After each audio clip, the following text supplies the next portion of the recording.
Antes de empezar este episodio de Leyenda Urbana MX, quiero invitarlos a la Feria Internacional del Libro del Palacio de Minería 2024, ya que seré parte de la mesa redonda titulada Leyendas Mexicanas para no dormir, misma que se llevará a cabo este jueves 29 de febrero en punto de las 2 de la tarde en la Galería de Rectores.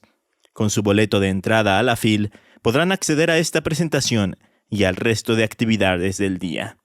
Así que allá los espero. A través de los años, muchas leyendas urbanas, históricas y de terror le han dado la identidad cultural a México. Semana a semana, haremos un recorrido por todas ellas. Esto es Leyenda Urbana MX con Ismael Méndez.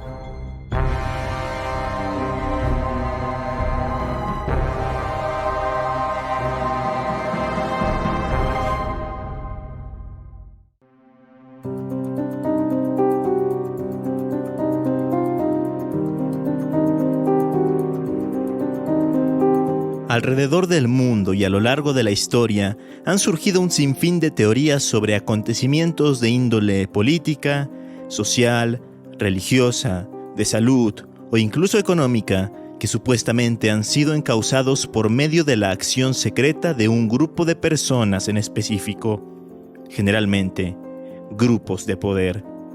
Estas teorías son conocidas popularmente como teorías de conspiración o teorías conspirativas. Hay teorías de conspiración mundialmente famosas, como aquella que dice que los atentados del 11S fueron obra del propio gobierno estadounidense para culpar a terceros y así tener un pretexto para invadir e iniciar una guerra. También está la teoría y el revuelo de que la Tierra es plana o es hueca. Y, por supuesto, la teoría relacionada con la muerte de la princesa Diana, en la que se cuenta estuvo involucrada directamente la familia real.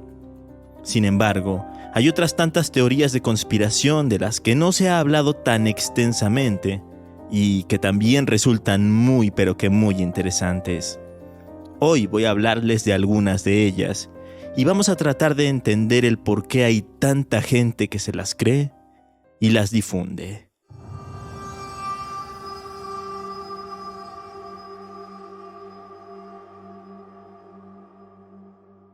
Es bien sabido que en la década de los 60 y todavía a principios de la década de los 70 del siglo pasado, empezó a gestarse un movimiento contracultural, revolucionario y liberal conformado principalmente por jóvenes y estudiantes. Para que les quede más claro, este movimiento fue el mismo del que surgieron los hippies, por ejemplo. Los países en los que hubo mayor presencia de este movimiento fueron Estados Unidos, Inglaterra y Francia.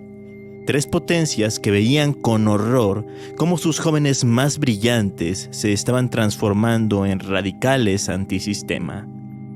Esto les preocupaba porque, de acuerdo con los expertos de aquella época, en el futuro cercano, aquellos jóvenes antisistema y filocomunistas comenzarían a ocupar importantes puestos de trabajo en ámbitos como la política, el ejército y la educación, y formarían parte esencial de la estructura social de sus países, lo que para los gobernantes era un gran peligro.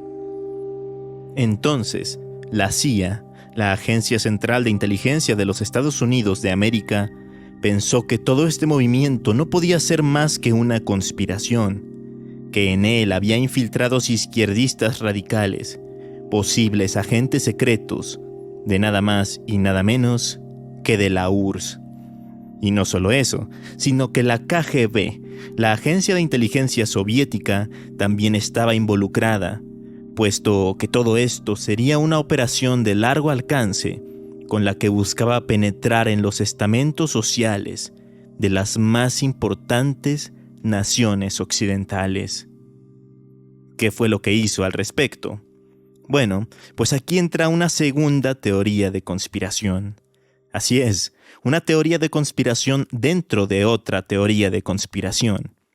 Y es que según autores como José Lesta y Miguel Pedrero, en su libro Claves ocultas del poder mundial, mencionan que para los líderes de aquellas naciones que se sentían amenazadas por el movimiento, no era una buena opción utilizar la violencia, porque sería algo que les resultaría contradictorio. Entonces, necesitaban pensar en otro plan. Desde luego, no se podía utilizar la violencia. Eso habría supuesto que el movimiento se radicalizara más. Una fuerte represión provocaría que los valores democráticos en los que se asentaban los sistemas políticos del mundo libre se resquebrajaran peligrosamente. Y lo que menos les apetecía a los líderes de los Estados Unidos y Gran Bretaña era escuchar a sus homólogos soviéticos defendiendo en la ONU los derechos de los ciudadanos represaliados por el imperialismo norteamericano. Así pues, se decidió hacer algo totalmente diferente: adentrarse en el movimiento para transformarlo y desviarlo de sus fines originales, relacionados principalmente con la política. De este modo, tanto los servicios de inteligencia británica como la CIA intervinieron e introdujeron 3 elementos dentro del movimiento. 1. Las creencias mágicas y esotéricas. 2. El consumo masivo de drogas y sustancias psicodélicas. Y 3. El gusto por el rock and roll.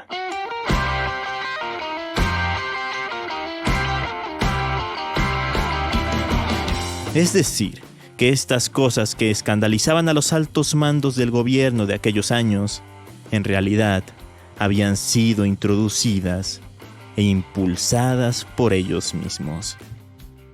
Según esta teoría, el plan funcionó a la perfección. Los jóvenes terminaron militando en sectas y otros grupos de carácter espiritual. Las drogas se volvieron habituales en los campus universitarios y en sus entornos cotidianos, y el rock se volvió un auténtico fenómeno de masas.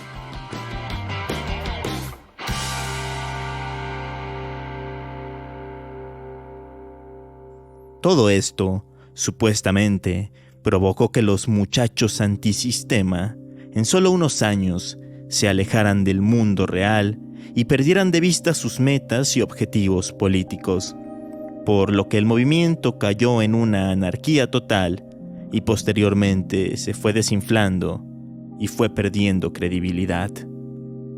En resumen, esta doble teoría de conspiración afirma que el movimiento contracultural y hippie de los años 60 fue gestado por la URSS y la KGB, y que fue contrarrestado por la CIA, utilizando el rock y las drogas para distraerlo de su objetivo original y debilitarlo hasta prácticamente acabar con él. ¿Qué les parece? ¿Alguna vez habían escuchado algo sobre esto?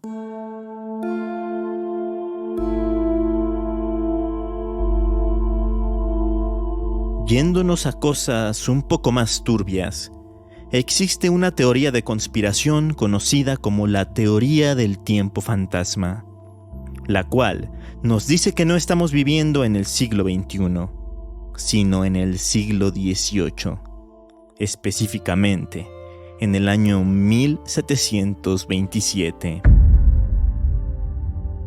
Resulta que, según la teoría, en nuestra historia hay 300 años que nunca existieron y que fueron añadidos de forma artificial.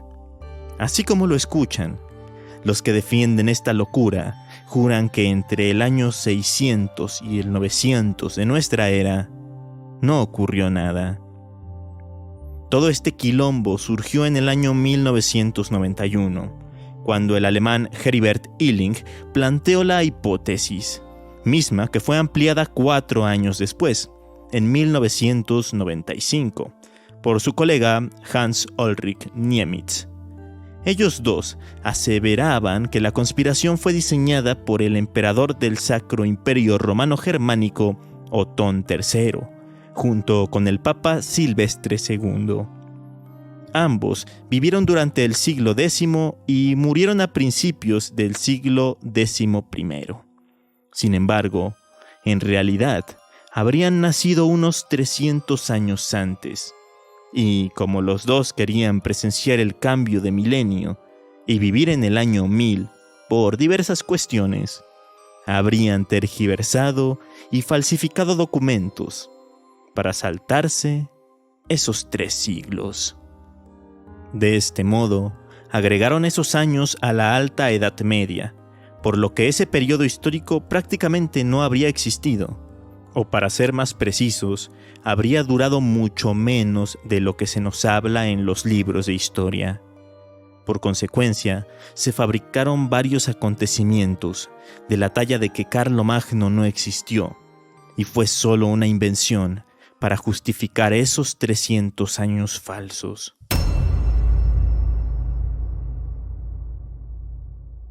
Hay algunos argumentos con los que Illing y Niemitz trataron de dar fe y legalidad a su planteamiento.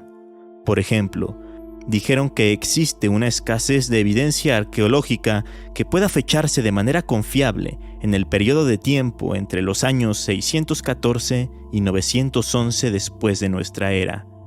La desaparición y reaparición del pueblo judío entre el 711 y el 1096. La ausencia de registros sobre grandes acontecimientos de la época, como la expansión del Islam por Oriente Medio o la falta de progreso en Occidente. Pero, como podrán imaginarse, la comunidad científica, la comunidad de historiadores y otros estudiosos no han apoyado la hipótesis del tiempo fantasma. Por el contrario, se han dado a la tarea de refutarla de 1001 maneras diferentes. Aunque, a decir verdad, lo tuvieron bastante fácil.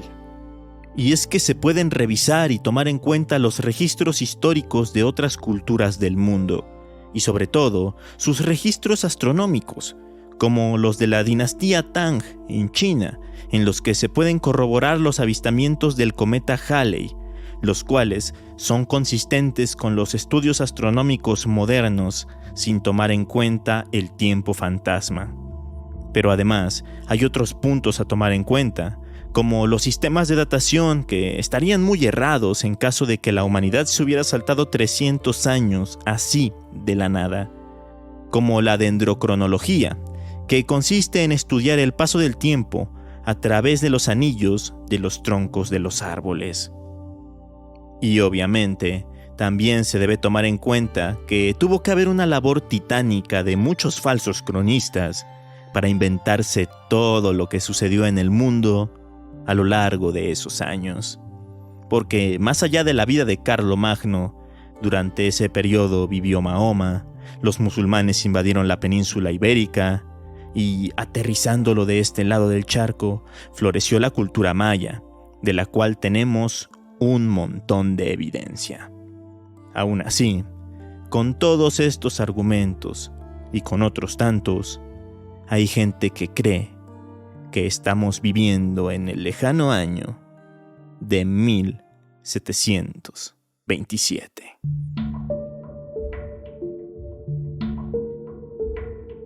México no se queda atrás. En nuestro país también hay diversas teorías de conspiración. Algunas bastante fuertes y delicadas como para tratarse aquí, como lo ocurrido con los 43 estudiantes de la Escuela Normal de Ayotzinapa o el asesinato de Colosio. Y hay algunas otras ya tratadas en este podcast, como el supuesto verdadero destino del emperador Maximiliano de Habsburgo o el motivo por el que se accidentó Pedro Infante. Así que, por lo pronto, me voy a enfocar en una teoría surgida por allá del año 2009 y relacionada con la salud y las enfermedades creadas en laboratorio. Pasa que antes del COVID-19 y sus locas teorías de conspiración, en México tuvimos la influenza AH1N1, misma que azotó al territorio nacional y otros países, puesto que también fue catalogada como pandemia. Yo en ese entonces tenía como 14 años y estaba un tanto aliviado porque no había leído un libro para la clase de español en la secundaria cuando se anunció la suspensión de clases. Pero más allá de eso y de lo que decían en las noticias, no me clavé mucho con el tema y simplemente no salía de casa para evitar cualquier contagio. No obstante, estudiando el caso a retrospectiva, me doy cuenta de que en aquellos momentos proliferaban las teorías de conspiración que trataban de explicar ese extraño virus. Una de ellas planteaba que una granja productora perteneciente al gigante alimenticio Smithfield Foods era la fuente del problema. Resulta que algunos rumores mencionaban como culpables del brote a vapores nocivos procedentes del abono y moscas presentes en esa instalación. Pero la teoría que sin duda trascendió y se creyó más fue aquella que decía que la enfermedad simplemente no existía, que el gobierno mexicano se había inventado el virus para utilizarlo como una cortina de humo, para distraer a la población y con ello aprobar una reforma educativa con la que se buscaba privatizar la educación en el país, o para otorgar minas a empresas extranjeras, o para hacer fraude en las elecciones, o para militarizar el país. Había bastantes versiones. Del lado totalmente contrario, otra teoría mencionaba que el gobierno estaba tratando de minimizar a la influenza por algún oscuro motivo, pero que la enfermedad era mucho más grave, que los síntomas eran peores a los descritos en los canales oficiales y que la tasa de muertes era muy superior, que incluso si contraías el virus, podías morir en tan solo un par de días.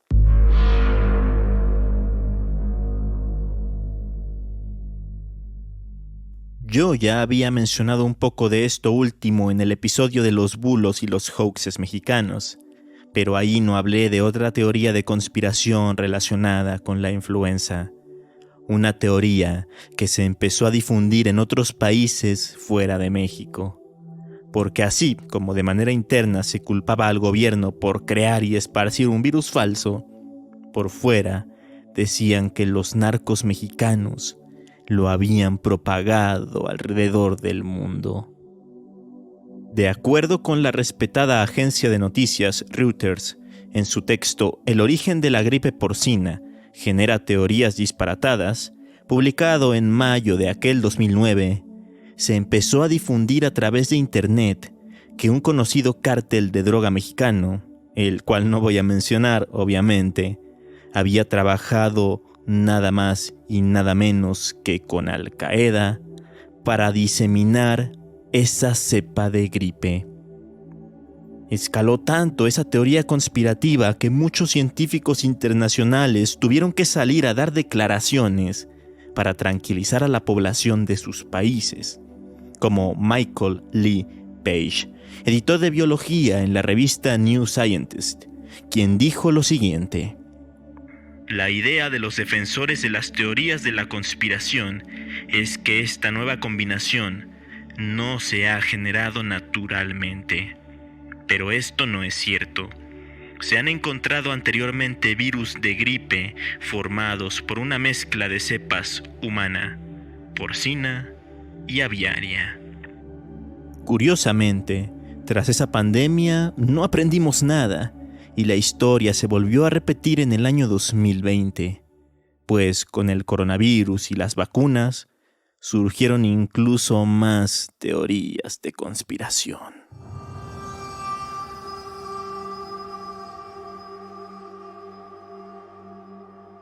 Me imagino que algunos de ustedes estarán arqueando la ceja después de escuchar estas teorías conspirativas de las que hablé hoy. Pero si existen y han trascendido tanto, es porque hay personas que se las creen. ¿Por qué razón? En octubre de 2020, la antropóloga Dora Olivia Bicol publicó una investigación titulada La creencia en teorías conspirativas, en la que nos comenta que la psicología del conspiracionismo es bastante compleja. Entonces, puede deberse a distintas razones. Entre ellas, afirma que las teorías de conspiración pueden cumplir un papel existencial al brindar una cierta explicación a la desigualdad económica o a ciertos acontecimientos de gran magnitud. Un papel social, al hacernos sentir mejor sobre los grupos sociales a los que pertenecemos, y hasta un papel político, porque el apoyo a algunas teorías conspirativas no solo es común entre los partidarios de distintos grupos, sino que también puede prosperar en épocas de incertidumbre política. La doctora Bicol finaliza su informe diciendo que lo mejor para evitar que sigan creyéndose y expandiéndose este tipo de teorías es cultivando el pensamiento crítico. Con un poco de pensamiento analítico, podemos ser mejores al diferenciar la verdad de la ficción y al ver más allá de las teorías conspirativas. Hay que enseñarle al público cómo se forman las opiniones y qué puede hacer para defenderse. Finalmente, pasándonos al ámbito de la cultura popular, yo creo que la obra relacionada con teorías conspirativas más famosa y más vendida es El Código Da Vinci, esta novela escrita por Dan Brown y publicada en el año 2003. Nos narra una teoría de conspiración que involucra al Opus Dei. En el libro, esa institución perteneciente a la Iglesia Católica busca encubrir la verdadera historia de Jesucristo, ya que habría contraído matrimonio con María Magdalena y hasta habría tenido descendencia. Una interesante teoría relacionada con la religión, que es algo que no mencionamos en el episodio. Y a pesar de que ha recibido múltiples críticas, a mí me parece bastante entretenida toda esta historia, tomándola como lo que es, una obra 100% de ficción. Así que mientras ustedes leen el libro, o en su defecto, ven la película protagonizada por Tom Hanks, yo me despido esperando que les haya gustado este episodio. Si ustedes conocen alguna otra teoría de conspiración así de interesante, háganmela llegar a través de redes sociales. Me encuentran como Leyenda Urbana MX en Facebook e Instagram.